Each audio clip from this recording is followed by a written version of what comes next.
श्री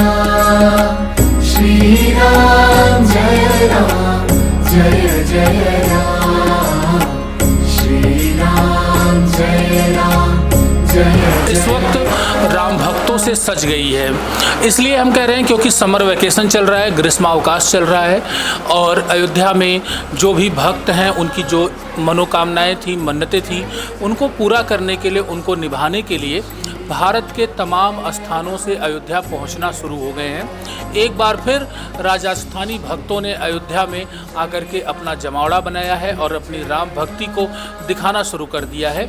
यहाँ पर 7 दिवसीय राजस्थानी भक्तों के द्वारा जो भीलवाड़ा राजस्थान के रहने वाले हैं, इनके द्वारा रामकथा और नवा पारायण पाठ होने जा रहा है।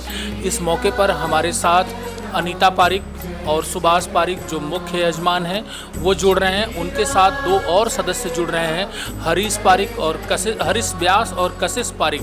ये सभी राजस्थान के भक्त हैं जो अयोध्या आए हैं, घूम रहे हैं, रोमांच कर रहे हैं और आज से कार्यक्रम को सहभागी बन रहे हैं, उसको देखने के लिए जुड़ रहे हैं। इस मौके पर हम अनीता जी से जुड़ेंगे और उनके यजमान बनने की भूमिका को जानने का प्रयास करेंगे।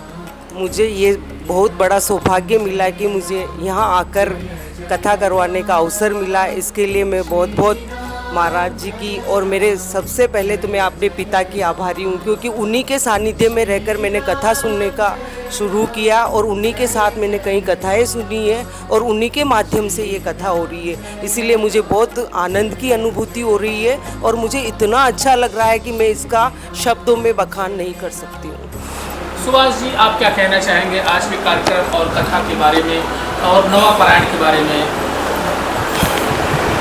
29 अगस्त 2023 को मेरी माता का देहांत हुआ था और उन्हीं की स्मृति में राम कथा के आयोजन की यहाँ हमने विचार रखा।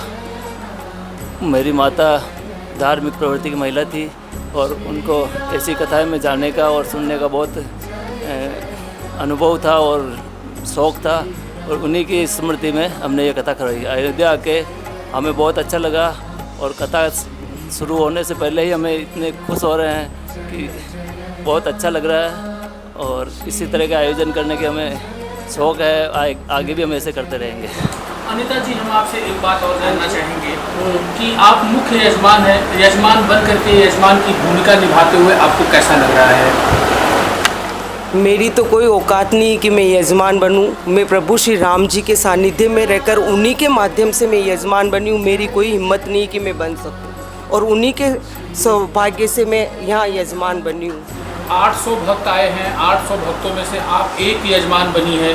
कुछ तो बात रही होगी कि आपका चयन हुआ है, लोगों ने आपके लिए सहमति दी है, वो कैसे हुआ, क्या आपको लग रहा है? कहीं भी मैं कथा में जाती थी, मैं ईश्वर से यही प्रार्थना करती थी कि मैं कहीं भी मुझे ऐसा अवसर दे राम जी की मैं कथा करवा पाऊँ और अभी मेरा और उत्साह वर्धन होगा और मैं शिव कथा और भागवत कथा भी करवाने की मेरी बहुत इच्छा है और ईश्वर ये मेरी मनोकामना ज़रूर पूरी करेंगे और मैं यही कामना करती हूँ श्री राम जी से और मैं यहाँ आके प्रार्थना कर रही हूँ कि ये मुझे मौका दे और अवसर प्रदान करे। जो आपने अभी मन्नतें मांगी है शिव कथा और भागवत कथा को लेकर के, तो क्या वो अयोध्या में ही कराएंगी या कहीं और?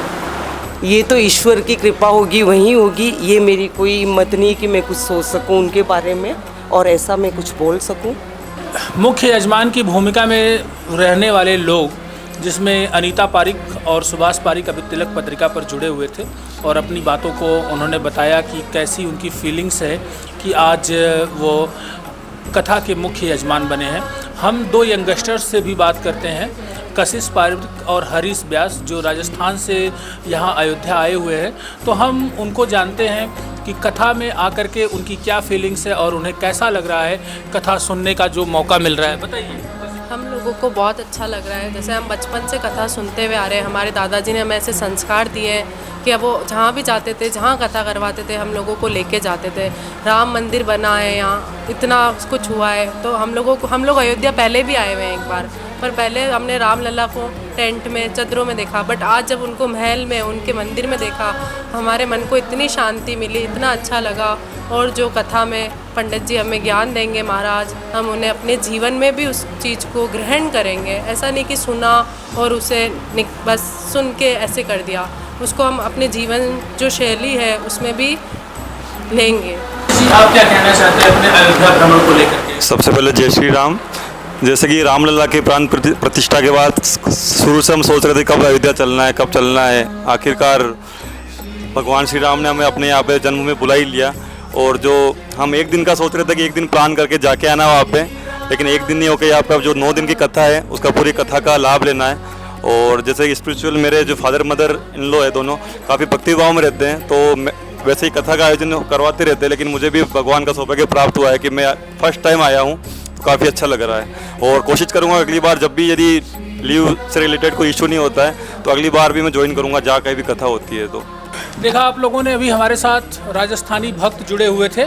ये भक्त अयोध्या में आए हुए हैं और 9 दिवसीय राम कथा नवापरायण में शामिल हो रहे हैं और उन्होंने तिलक पत्रिका चैनल के साथ अपने अनुभवों को साझा किया और बताया। मैं देवेश पांडे, अयोध्या।